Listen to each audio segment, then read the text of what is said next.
books for unconditional love, Srila Prabhupada Marathon is the month of December, is in the month of December a global effort of devotees to distribute Srila Prabhupada's books everywhere, as much as possible, as long as possible. This marathon last year has started. Actually, the habit of having a marathon every year has started, we can say, by accident. Once at the gas station in America, devotees needed to fill the gas, and they did not have enough money to pay for the gas, so they offered Srila Prabhupada's books in return. And fortunately, the man at the station accepted the books. In this way, devotees distributed the first books. It was in December, in the month of December. And thus, Srila Prabhupada Marathon started sometime in 70s, I think. First, it was called Christmas Marathon, and then some years back, they started to call it Prabhupada Marathon. So for about 4 weeks, at the end of the year, devotees from all over the world go out, sometimes in severe cold, and sometimes for 10 hours a day. And some of you have done it, some of you who are listening have done it, definitely. And some of you have gone maybe for a couple of hours a day, or several hours a day, which is also nice. So distribution of Srila Prabhupada's books has to do with love, because it is actually distribution of love of God and distribution of Srila Prabhupada's and Acharya's love. Their words are embodiment of their love for Krishna. Srila Prabhupada said his purports are his emotional ecstasies. Therefore, Srila Prabhupada's books and developing pure love of God, which is unconditional love, are very intimately related. If we read Srila Prabhupada's books and look at the goals described and recommended in these books, we can see that one of the main goals is to develop unconditional love of God. And when you have unconditional love of God, then you can have unconditional love for everyone, for all of His parts and parcels, for all of His children. So the 8th verse of Shikshashtaka, which was written by Lord Chaitanya, it says, Ashlishya va padaratam vinashtumam adarshanam marmahatam karotu va yata tata va vidadatu lampato matprana natas tusa eva naparaha. So this verse describes the pinnacle of Krishna consciousness and the highest attitude one may have in relation to God, which actually Srimati Radharani has, and also Lord Chaitanya, because Lord Chaitanya is in the mood of Srimati Radharani. In chapter 20 of Antya Lila and chapter 4 of Adi Lila in Chaitanya Charitamrita, Lord Chaitanya demonstrated this attitude of Srimati Radharani, the attitude of unconditional love. Unconditional love means giving without expecting anything in return.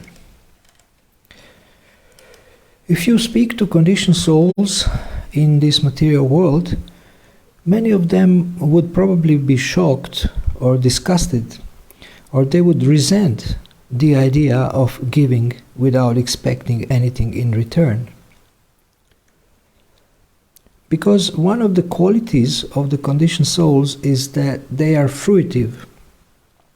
What does that mean? They want to do something and then enjoy the fruits of their actions. Bhagavad Gita teaches us to not enjoy the fruits of our work, but to offer the fruits of our work to Krishna for his enjoyment. Therefore, it is hard for conditioned souls to love, give, and serve unconditionally. There is always some business mentality involved. So chapter 4 of Adi Lila and chapter 20 of Antya Lila describe in detail the attitude of Srimati Radharani, the attitude of the gopis and of all the inhabitants of Vrindavan in relation to Krishna. This is something most fascinating I have read in my whole life. People in this material world desire to have a romance. They want to find a partner and have a wonderful, loving relationship. We see that it is very difficult. Usually, any relationship is mixed with anger, hatred, and other troublesome qualities. And even if someone tries to be selfless, after some time he falls into a trap of selfishness or trap of putting himself in the center. And therefore unconditional giving is very hard. But if someone can attain that level, he can feel full satisfaction from unconditional love and unconditional. This is something I think it's most difficult. Some of you have heard Navy SEAL or Foreign Legion commandos who have, we can say, hellish training on the internet, on YouTube. They have to do hundreds of push-ups, pull-ups, a lot of torture, a lot of training, breaking up of the ego, surviving in the impossible conditions, investing of great effort, stretching the limits. There are physical limits, mental limits, ego limits, very, very tough training. But in comparison to unconditional love, this is not so hard. It's much harder to love unconditionally. Now in the material world, there is something similar to this, and it is mother's love of her child. However, mother's love is not 100% pure because she thinks that this is her child. So this soul has appeared through her body and she thinks it is her child. Another thing is that when the child is grown up, mother can withdraw her love because the child may become rebellious, get tattoos, put rings all over his body, become nasty, does not want to listen to parents, does not want to cooperate. While he was small and cute, she loved him, but when his body grows up, she does not love him as much. And then she can have a big conflict with that soul who was her beloved child in his childhood. So we see from the practical experience that it's very hard to give without expecting anything in return. One who can do that, I think he gets huge spiritual credits in Krishna's eyes, and he can accelerate his advancement. If we consciously do that, I think we can advance much faster. I did some research on unconditional love in Srila Prabhupada's books. There are some wonderful quotes that we can discuss together, and you can express what you think about them. You can express if you have any doubts. And last 10 years, I worked with many people individually. I have seen that devotees are mainly good people. They want to help others. And one of the vintage challenges of devotees and people in general who want to help others is that other conditioned souls have a tendency to misuse that. Therefore, I have a little like a slogan for you: give, but don't be naive. If you see that someone is taking advantage or misusing your kindness, then you have to let them know, and you're not just letting them exploit you or misuse your kindness.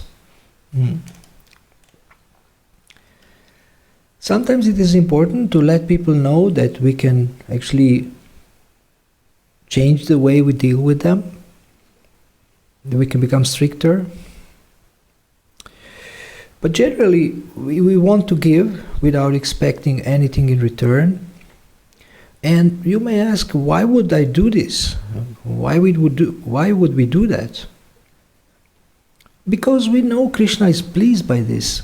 He constantly tells us through scriptures similar things. In other words, in scriptures also we'll read about giving, about tolerance, about forgiveness, about helping others, not expecting reciprocation. So this helping and service is actually a reward for us. We are happy simply doing that. People say thank you very much for what we do when we do something for them, and we say thank you for accepting my service. I'm happy to serve. We have seen one Facebook post that says, the happiest people on earth are givers, not takers. I believe that many of you who are listening to this are people that strive for goodness. You are selfless, and you have experience and pleasure of giving without expecting anything in return. Sometimes it hurts a lot if people are ungrateful or someone starts to misuse your kindness. And then we don't know what to do. Or if someone is ignoring you, you invest in a relationship and the other person does not reciprocate. Sometimes we have assumptions and prejudices about why someone does not reciprocate. Sometimes people do not reciprocate because they were hurt or cheated in the past very much. When we try to give very enthusiastically and intensely and quantitatively, and your friends may come and say, the person I love so much does not want me and it hurts so much. It is so hard. And I say there is a remedy for this. If you cannot change the situation, or if you cannot get someone who love you, or you think you love, whom you love, and you think you love, or you think you love, you can change how you see the situation. You can change your perception. If we cannot change the circumstances, we can certainly change the way we see things, how we see the circumstances. Then it can be much easier for us, the whole thing. And if we see it from the absolute platform or with a spiritual vision, we may see that this is reality and not the situation in which we are entangled and where we become attached. So the reality is actually what we can see from the spiritual platform. That's the permanent reality, or that's the actual reality. And then one can think, if I could only have this or that person, I would be happy. If we see that all souls are children of God and that this life is temporary, and if we all want to go to the same destination, then we will we will all be together there. And the person you love, who doesn't want you right now, will be there too. So therefore there is no loss. Maybe it will take 5 or 10 lifetimes, but we need to be patient and we need to have faith. As we develop love of Godhead, we also develop love for all living entities, not only for someone we are attracted to at the moment, maybe because of karma or because of our past life. For some reason, maybe they have done nice things for us or saved our life in the past. So you were attracted to someone, or now maybe you are not so much attracted because you are getting older. You are attracted because of some qualities that person has. So there are so many attractive people on this planet. And imagine how attractive are the residents of Vrindavan. Imagine if you meet cowherd boys or gopis, and what kind of souls they are. If we develop love of God, our love for devotees also grows. Yeah, because devotees are dear to Krishna, devotees are parts and parcels of Krishna, and they are pure parts and parcels. Therefore they are extremely attractive, because they demonstrate some of Krishna's qualities. In the scriptures there are many stories that illustrate this. Sometimes we see that devotees watch movies, although they should not. But why do they do that? Because there is a need, there is some need there that is not fulfilled. There is a need to see something, to see some romance, some loving exchange. If your life is dry, if in your life there is no loving exchange, if in your life nobody cares about you, no one is giving you attention, then you want to watch someone is giving attention to someone else in a movie, and then you feel very good and you melt. And we think, oh, how nice is this, how wonderful it would be if someone would treat me like this and love me like this. How much these two people love each other, and to some extent that need for a loving exchange is satisfied by watching the movie. One famous actress said, why do we like the movies? Because all of us need some illusion. In real life, there is so much opportunity for a real loving exchange. And our acharyas had given us a way to exchange love with devotees and with everyone else. And they have spoken about 6 loving exchanges.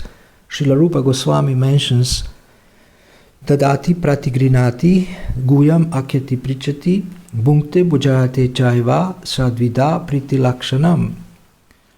Spiritual life is very emotional, it's not dry. Some people think if they start spiritual life, they will be devoid of emotions. And sometimes they become emotionless because they absorb themselves only in rules and regulations. They are afraid of becoming attached to anyone, but they are already attached up to the neck to sense gratification. So then they try to avoid others, they don't want to say Haribol to the member of the opposite sex, and they think this is detachment. If you do not say Haribol to a person who is attractive to you, and you think this is purification, and inside there is a huge desire for a relationship and for exchange. So Krishna consciousness is so nice that it actually reveals everything. As Krishna has taken away gopis' dresses and they could not hide anything, similarly Krishna takes away all our masks. Once in Slovenia, in Maribor, I had a Bhagavad Gita class entitled Masks in 1998. Someone has recorded it and sent it to me recently. So there is one text that can be found on the internet called "Do not be fooled by me. Do not be fooled by my behavior." I gave a title to my class, a title Masks, because it speaks about masks and explains how conditioned souls act and how they present themselves in front of others as this and that, and inside there is insecure and scared soul who does not know what to do or where to go, whether he loves anyone or anyone loves him, etc. Anyway, thinking of the masks is an important thing in spiritual life. We can ask ourselves, what masks do I put on? I am a man, I am a woman, I am handsome, I am charming, I am this, I am that, etc. And to be able to love unconditionally, we have to take off all masks. The strongest people are able to admit their weaknesses publicly. Those who are weak, they present themselves as very self-confident, and within they are either very weak or rotten. What does it mean when I say rotten? Maybe they have very, very bad motives. For example, a cheater is rotten on the inside. Now, I have a question for you. How can we know if we really love someone? What would you say? When are you 100% convinced that you love someone? You yourself are convinced. I'm speaking about you being convinced yourself, not that you try to convince someone else. Not that you present yourself as a great lover, but that you are 100% sure for yourself and in front of God. You can say to God, "Oh Lord, do you believe that I adore this person and that I love her or him very much? And what do I need to do to convince you of this? Or to convince yourself? How do you know that you really love someone?" There may be many answers to this question, but one answer that came to my mind is that you can see how much you are ready to sacrifice your personal interest and comfort so that the person can be protected and happy. The person you love can be protected and happy. So who is ready for that? Who is ready to do that? Imagine if you could tell people that these books can teach you how to love unconditionally, how to love in the best possible way. Many people would like to be able to love unconditionally because they know it is a very high level of consciousness. Actually, this is the highest level of consciousness. This is what we are trying to achieve here in Bhakti Yoga, the 8th verse of Shikshashtaka, which speaks about unconditional love. So it is readiness to serve, readiness to do something so this person will be better off. For example, a devotee is ready to risk his life to give Krishna consciousness to people.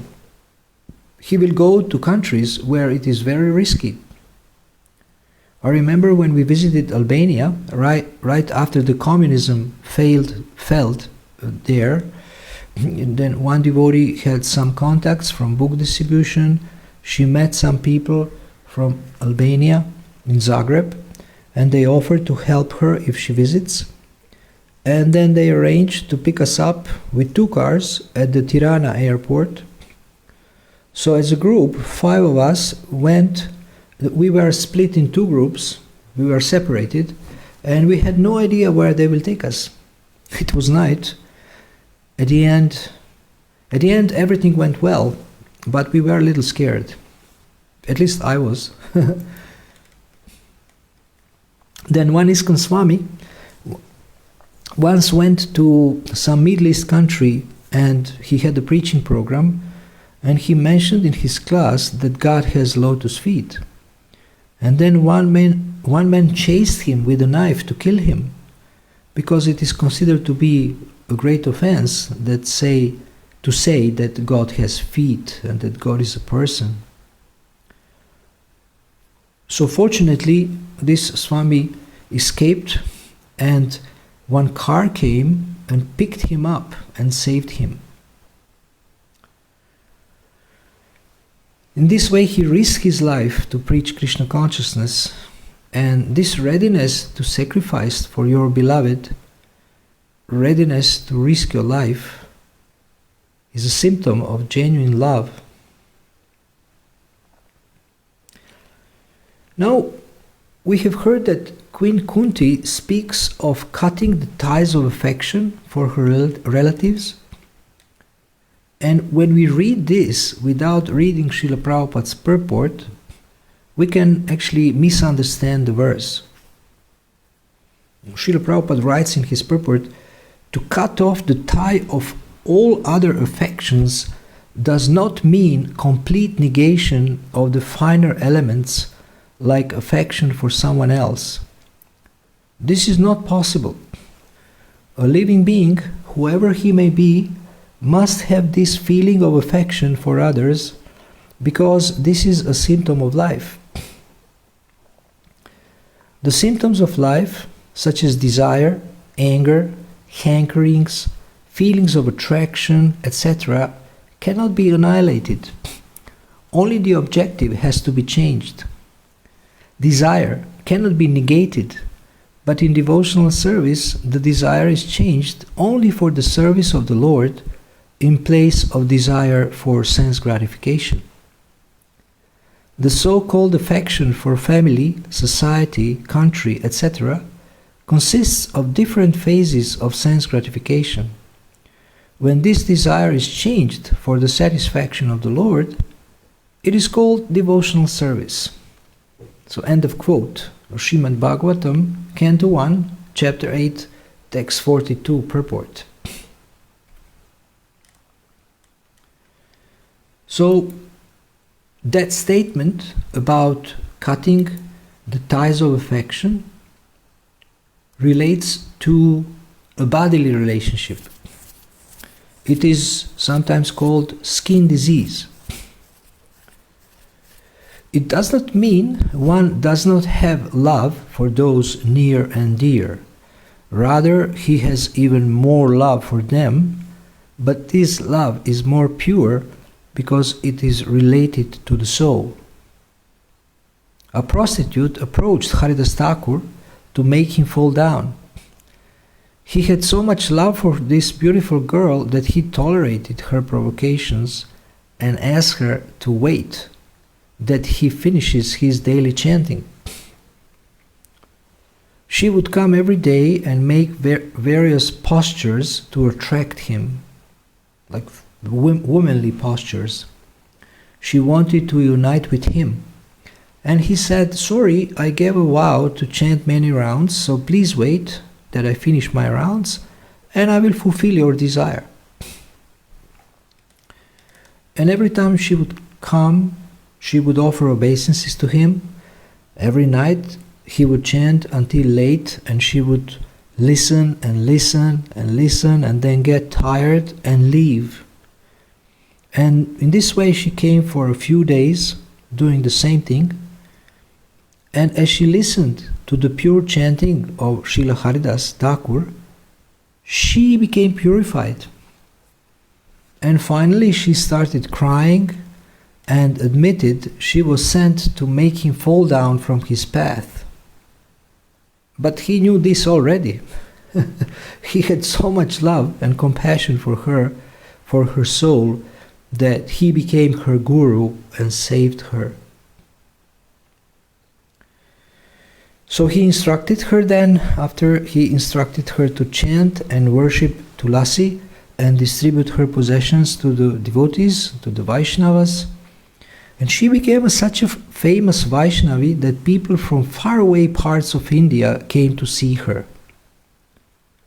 So this is one romantic story from the scriptures, Haridas Thakur and the prostitute.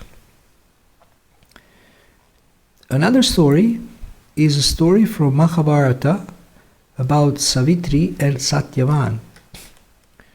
Srila Prabhupada mentions this story in his teachings. Savitri's father first wanted to have a son, so he prayed to the sun god to get a son, and then sun god gave him a daughter. He was also happy to get a daughter, and she was very beautiful, and all the men who were living nearby were attracted to her. However, when the time came for her to get married, no one dared to approach her. She was too good. And then her father told her that she should choose a husband. And then she went to the forest and she chose Satyavan. She had chosen Satyavan, who was the son of a king who was banished to the forest. Unfortunately, Satyavan's destiny was to die in a year, and she was informed of that. Narada Muni told her father she made a bad choice. But Savitri did not give up, and her father respected her choice. She wanted Satyavan. When the time has come that Satyavan leaves his body, the god of death, Yamaraj, came to take him away. And as he was going away with Satyavan, Savitri followed him, and at the same time she glorified Yamaraj. And then she also spoke some wise words about Dharma and other things that are very meaningful. And by this she pleased Yamaraj. She pleased him so much that he said, "You may ask me for any benediction except the life of your husband." Now she continued to speak, and she pleased Yamaraj with her words and her purity and her chastity.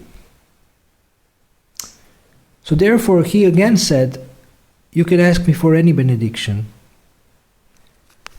But this time he didn't mention that she should not ask for the life of her husband. And then she said, "I would like to have children, but how will I have them if you take away my husband to the kingdom of death?" And then Yamaraj agreed to bring Satyavan back to life. And Satyavan, he was in some kind of like a dream-like state, or half-dream or something like that, like semi-dream. And he did not know what was happening, and when he came to his consciousness, as if being awakened from a dream, he did not know what happened. But his family knew what happened, and how Savitri, with her love, saved his life. And then there is another story about a leper Brahmana whose chaste wife loved him so much that she brought him another woman whom he wanted to enjoy, a prostitute. When this Brahmana saw the high character of his wife, he abandoned the idea, he gave up the idea. Can you imagine that? This story is mentioned in Chaitanya Charitamrita, Antya Lila, chapter 20. This chapter is called Shikshashtaka prayers, and it also describes the 8th verse of Shikshashtaka, which speaks of the highest level of consciousness and which speaks about unconditional love. There Srimati Radharani says, "If Krishna wants to enjoy with some other gopi, I become her maidservant. I will do everything so she can go to Krishna and that Krishna can enjoy her." And Srimati Radharani says, I am only interested in Krishna's happiness.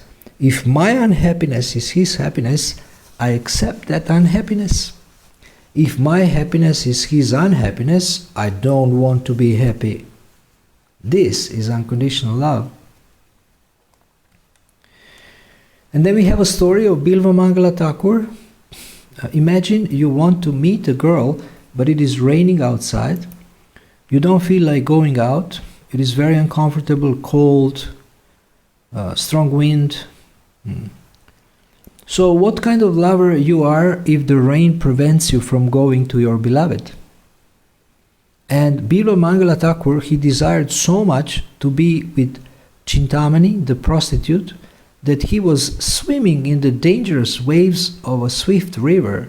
Then he got hold of a snake. He climbed high walls. He got bruised, but he managed to reach her. So he risked his life and sacrificed so much to come to the woman he wanted. And who can do this nowadays? Sometimes a boy comes to me and says he likes this girl or Bhaktin, and then I say, so what are you ready to do to get her? To be with her, to take care of her, to be her husband? And he says, I don't know, I didn't think about that. And I say, think about it and then come back to me. So this lady is a Bhaktin, she is not cheap. She is a special soul, and you want to be with her because she is beautiful, and you also need to know her dark side or her weaknesses, because everyone has a dark side, not only women, men too. And I sometimes put on Facebook a dialogue between men and a woman, like this one. Do you love me? Yes. Can you digest my dark side? Yes. We shall see. So this is a challenge. Montenegro philosopher Petar Petrovich Njegoš said, your heroism can be seen in difficult situations. Lately I met some incredible devotees. I met a devotee from South America who to me is a hero. Why do I think that? Why do I think like this? Well, he can do something that most of us cannot do. And what he can do, I think, is harder than, meditating in freezing cold Himalayas. Then it's harder than going from door to door and being rejected while trying to distribute Srila Prabhupada's books to people. People say, no, we have no money, we are not interested, go away. So what is harder than that? Well, at least for me, and I believe for many men, harder is to survive the insults of your beloved wife or of your girlfriend. So this devotee runs seminars on Grihastha life, and he respects women very much, and he has developed a whole teaching or a theory that what women need and how we should facilitate ladies in our movement. And he was mentioning a story from Chaitanya Charitamrita, Madhya Lila, chapter 14, where Lakshmi Devi got angry. And this section explains what a woman does when she gets angry and why she gets angry. And one thing that many men do not know is that woman does not get angry because she is evil or because she hates you, but usually it's because she doesn't get enough attention from her husband or lover. So this Prabhuji was giving class on those verses, and this is just his topic. He's teaching courses about this. So I asked him, do you consider yourself to be a successful husband? And then he said yes. But then he paused, and then he said, well, you should ask my wife. So he's very honest. I like that. Then later, privately, I asked him, does your wife insult you? And he said yes. And I asked, so what do you do? And he said, I wait until she finishes, and then I tell her that this is not okay. I mean, who can do that? I said, Prabhu, put your feet on my head. Who can do that? It's the hardest thing to do. We all know how to make a cold war, or sometimes they call it cold shoulder, ignoring the person, and not wanting to communicate, not wanting to talk, not giving attention. Then someone beats up his wife if she's rude, or he waits until she stops and says, but this devotee, he waits until his wife stops and he says, this is not right. So what kind of yoga is this? I mean, this is really amazing. I recently posted on Facebook, I wrote practice yoga of not slamming the door and not shouting. It is such a difficult yoga. The most difficult yoga is yoga of relationships, where you need a lot of patience and tolerance.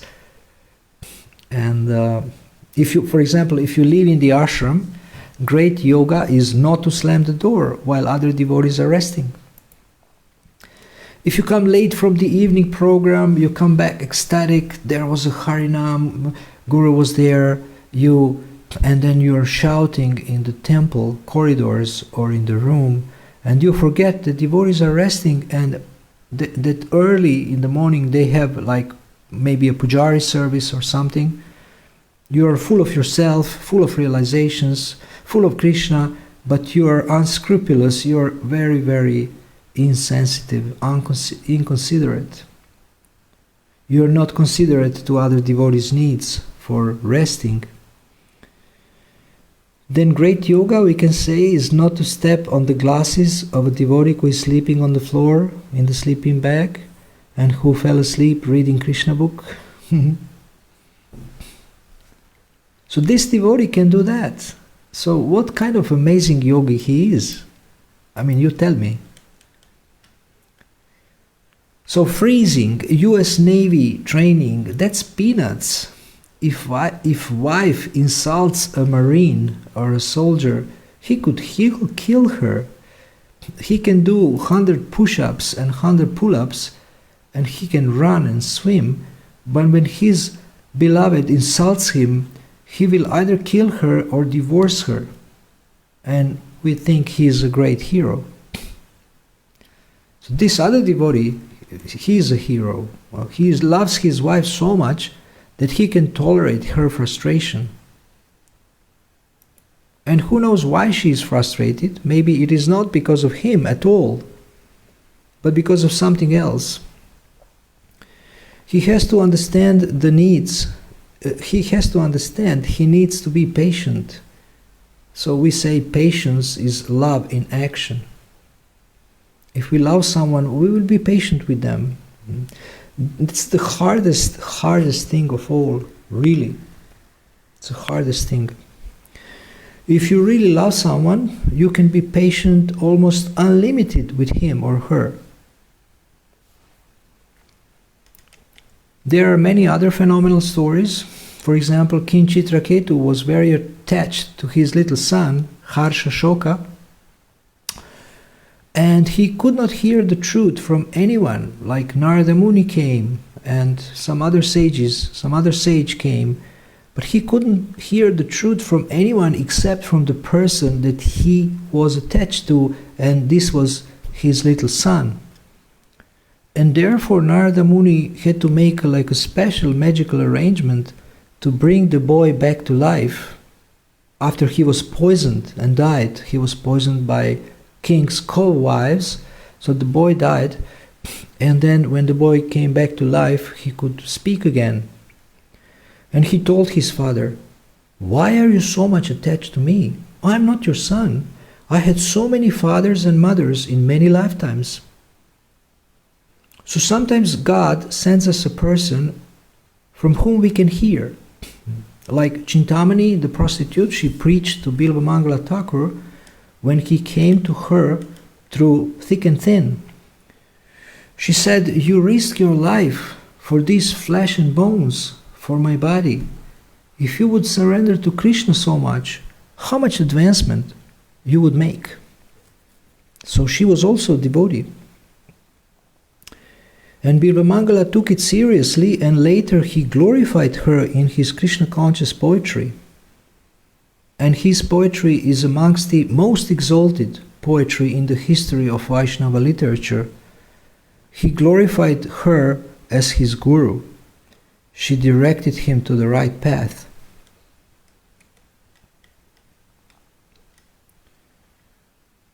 So all these kind of miracles are possible with Srila Prabhupada's books. If we read them, if we distribute them, if we learn them, if we apply them, if we realize them. Like these miracles in interpersonal relationships that we can read about in the scriptures, these miracles of love. There is another phenomenal story of an autistic boy. Autistic means you cannot communicate with him, you cannot reach him. This boy would just shake his body back and forth whole day and nobody could talk to him. You can do anything, you can wave in front of him, etc. He wouldn't react. Maybe when he sees food, he reacts a little bit and eats a little bit. And his parents did not know what to do. And maybe they prayed to God, but after some time, after a long time, they got an idea to actually do the same thing he is doing. So the mother started pacing back and forth, shaking her body as he did. And over the period of 3 years, she and her husband worked for 9,700 hours one-to-one with that boy, with their son. And then he started to notice them, and he started to communicate little by little. Then once that time he asked for the juice for the first time, and his parents were absolutely delighted. And before that, he never asked them for anything. So he got better and better, but after some time he slipped again. And again he was the same. And then again, they continued working with him, supporting him, showing him their love, and he got better. And believe it or not, this boy is now a director of the Autism Institute, and he is completely normal. So mother and father healed him basically with their love. If you want to find the movie, the name of the movie is The Miracle of Love. And I can also send you a link to YouTube. It's on the YouTube. So just see what people do out of love. And what are we ready to do for those people we say that we love them? Maybe we are not even ready to go in the rain to do something for the person we love. Imagine if a woman asks a husband to pick her up because it's raining, and he says he can't because he is tired. So what kind of husband he is? If we look from the point of view of readiness to sacrifice for the beloved person, he is an absolute zero. He is a lost case. So he could do a little sacrifice for his wife and pick her up in the rain. So where all these things come from, we can ask. How they come into our life. I think God has created the laws of love and the laws of life. We didn't invent how people should relate and what is love.